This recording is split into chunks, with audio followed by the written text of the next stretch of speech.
and welcome to Property Question Time. This is a show where you can have your property questions answered by a team of property experts. And joining me today are two of the industry's leading specialists. Ben Mackie, founder of Party Wall Collective Limited. Welcome, Ben. Good to have you back. And Dave Forde, Chartered Construction Manager and Consultant. Welcome to you again. Thank you. Looking forward to some of your questions, which are in some cases quite technical. So Ben, I'll start with you. How do you assess the potential risks and impacts of the proposed construction on the party wall and adjoining properties? Leave it to the professionals. Right. So okay. get the right people to look at the right aspects of the risk. So as a surveyor, I might say, well, look, if you're digging a basement, I'd want to see what's known as temporary works. You're digging this massive hole in, say, a terraced house, and the adjoining owner's house might want to fall into that massive hole. It happens. There's collapses and things like that. Not to scaremonger, by the way, but it's just like, there is a risk. So therefore, you would have perhaps a checking engineer. So you've got what's known as the building owner who's doing the work. They have their own engineer. So the adjoining owner may very well get a checking engineer to make sure that all of this temporary support is viable and that the actual structure is viable. Okay. And would that be your responsibility as a surveyor? I would say as a surveyor, it'd be my responsibility to, if I'm getting a party wall award in place, I would say yes, it is. But people respond to a neighbour doing work in all different ways. Sometimes they just consent, so they don't look at the risk at all. If they get a surveyor involved, that surveyor is supposed to settle a dispute, but you'd also expect that surveyor to identify areas of concern, which to me would be the structural viability of the project, therefore get the right people to look at it. I can't do calculations, I can't understand them. I can have a look at a temporary works package and see that looks to be okay, but I would still get a checking engineer to make sure that the finer details are viable. So it depends on what you're doing as to how are you going to mitigate that risk. You might remove a chimney breast. Now, that's quite small work, but at the end of the day, to reduce the risk of damage, you might cover the neighbour's open flue to stop damage to their carpet on a small level. You might be doing a loft conversion. Scaffolding should be netted and boarded at the boundary to stop things falling onto a neighbour. So there's different elements of risk. I feel that a surveyor should really have experience to identify the risk areas, but the surveyor should also really delegate tasks to the right people to have a look at that risk.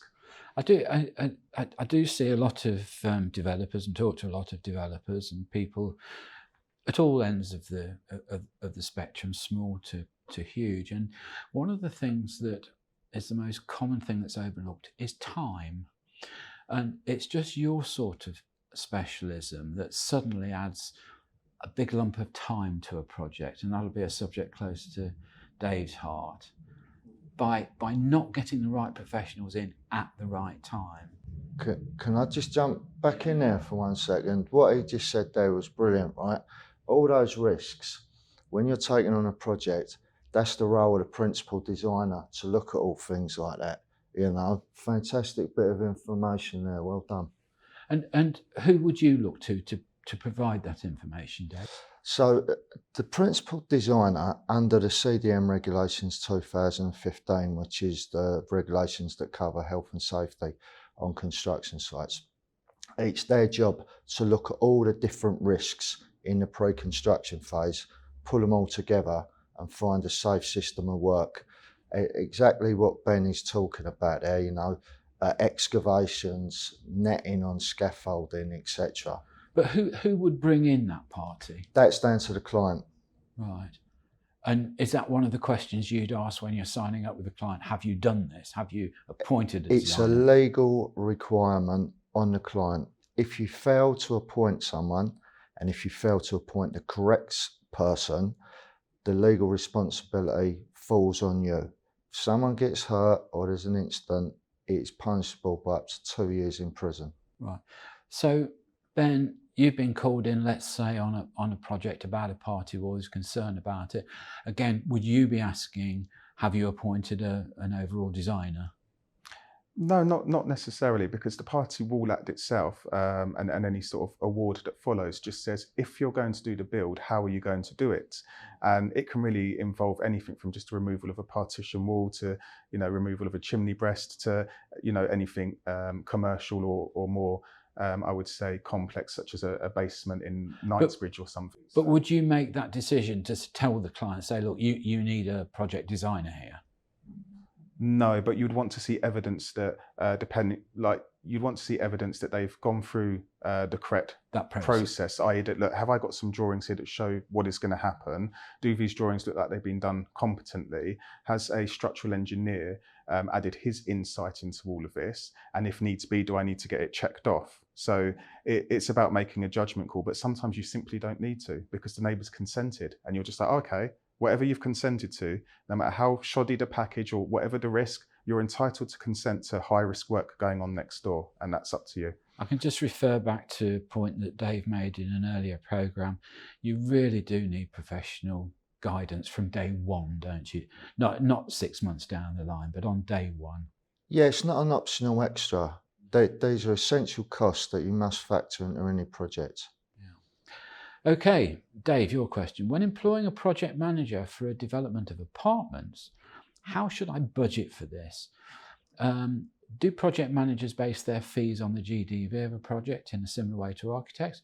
Or is a simple fixed fee quotation suitable? Well, what I've found is that each project manager sort of makes their own decision and it's project specific. Don't think I've ever come across anyone who would ask for a percentage of GDV. There may be, I just haven't ever met any. Usually it's something along the lines of there'll be a fixed fee to set the project up and take care of the tendering process and get it ready to start. And then after that, the project manager might want a simple retainer, let's just say at 10 grand till the end of the project. And contained within that, the amount of involvement is either they'll go there every day if needed, or they'll go there strictly 1 day a week. This needs to be decided at the beginning, or the retainer would be on an ongoing monthly basis. And I've also met quite a few people who they'll charge fixed fee to get the projects set up and running, and then they'll want a day rate when you need them to go back. Now you've got to decide as a client, how much risk, what's my level of competence? Once it's up and running, can I deal with problems as they occur? Because if you've got someone coming back on a day rate, that can get really expensive. What 1 day every fortnight at £300 a day ain't so bad, but if you're needing them back every single day, it soon escalates. Yeah, I'm just quite interested there. I mean, I'm just thinking from a private client's point of view, dealing with builders, particularly big ones, it could be quite intimidating, can't it, for you? I mean, they've got their sort of claims book out and, every time you breathe, they blame you for the delay. Every day. I mean, what I'm just trying to get at is what's your level of authority as a project manager? Are you absolutely in control? Does that builder have to conform to your instruction? Right. Yeah, the answer is yes, as long as look, you've got a contract that's going to set out the roles and responsibilities and the risks, and that's like the rules of the project. So you're talking about a big builder, so we'll assume that we're on a project where there's a main contractor. You haven't sourced individual contractors, and you've agreed everything before you start. You've agreed the contracts, you've agreed the program of works. At that point, really, you should just let the builder get on with it. The only time as a project manager you should step in and get involved is if work's slipping behind, people are not turning up, you see problems that are evolving on a project. But when you say what is your authority, you're acting as the client's representative. You need to be down there once a week having a progress meeting. If the builder's not working to the contracts, this is the time where you pull them up in the meeting. So what's going on there? You know, you're failing to meet these targets, etc. What are we going to do? How are we going to pull this back on the schedule? Okay, well, that's all we've got time for in this half of the show. So join me again after the break when we'll be asking Ben and Dave more of your questions.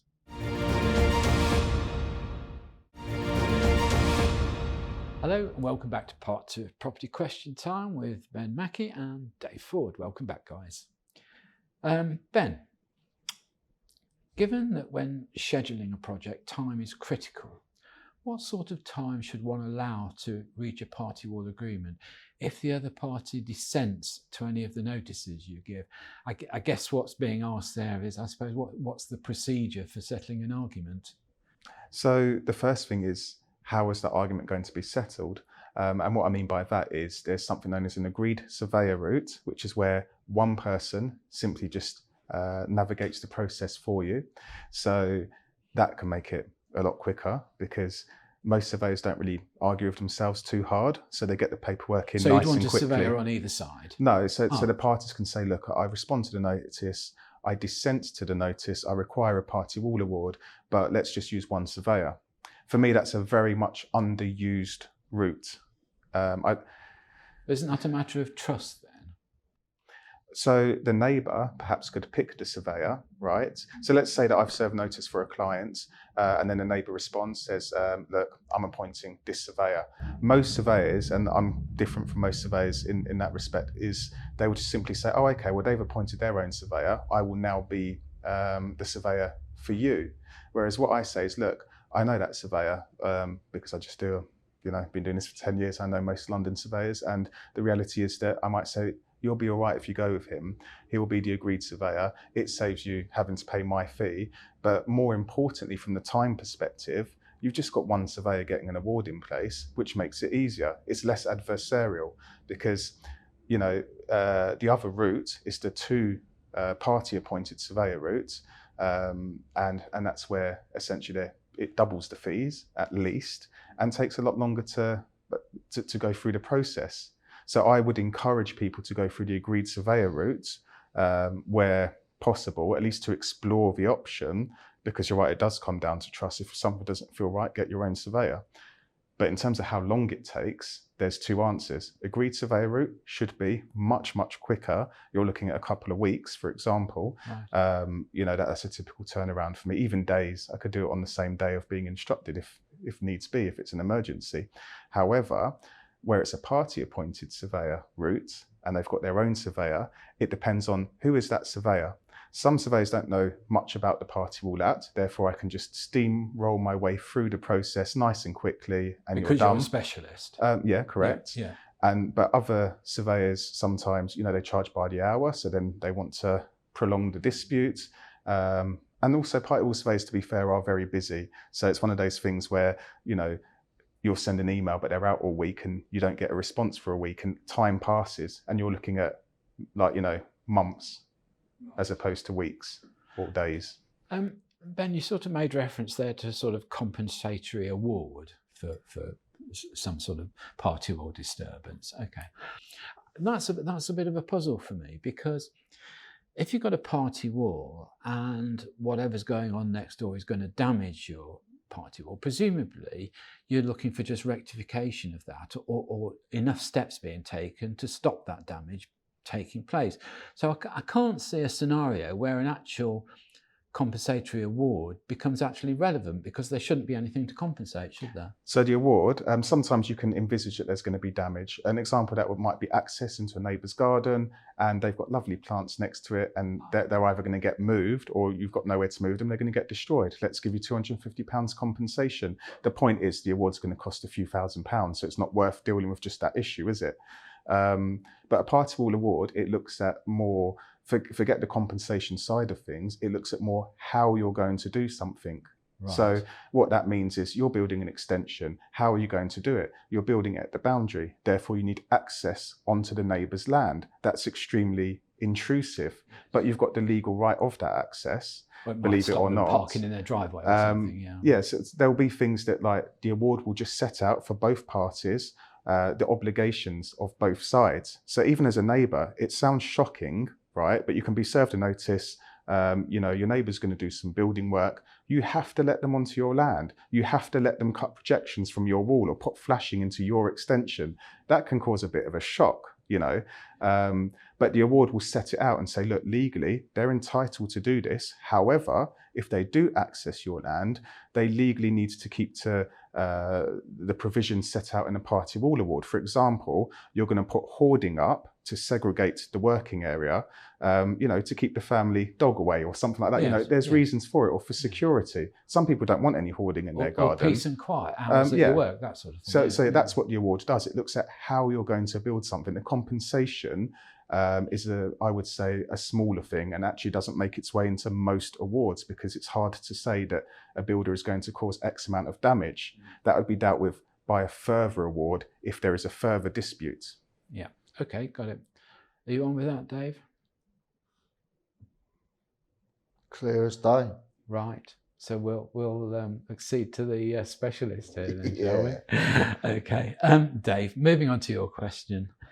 I've always handled my own project manager functions personally when carrying through my developments, but I'm about to embark on a more substantial project.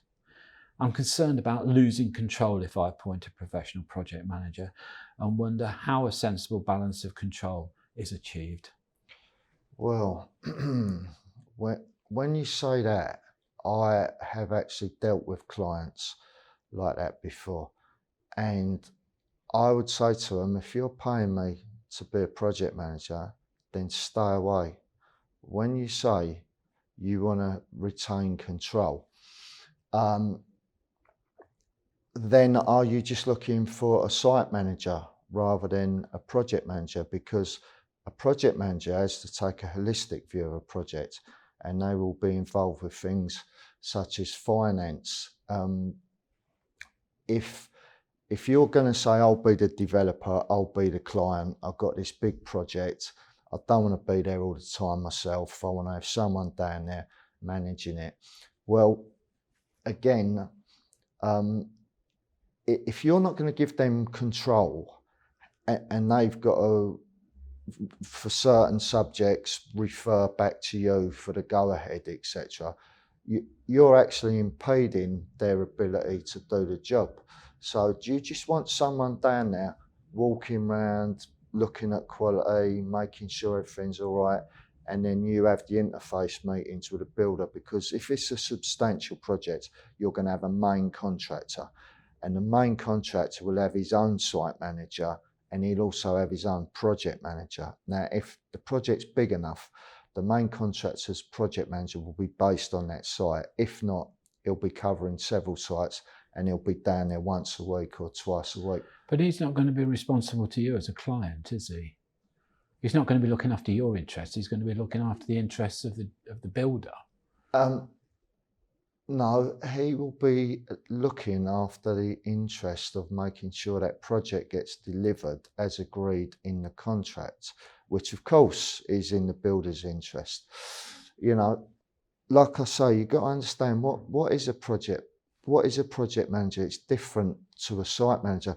If you employ me as a project manager, of course, we're going to speak every day at 5 o'clock. I'm going to phone you or whatever, or you'll be sending me emails, just checking up. And you might want to come down once a week yourself for a walk round, and that's fine. But that's what I would call a nightmare client. So I want a project manager, but I don't want to give him the control, So I want to be down there checking up on him and making sure he ain't ripping me off, and it don't work.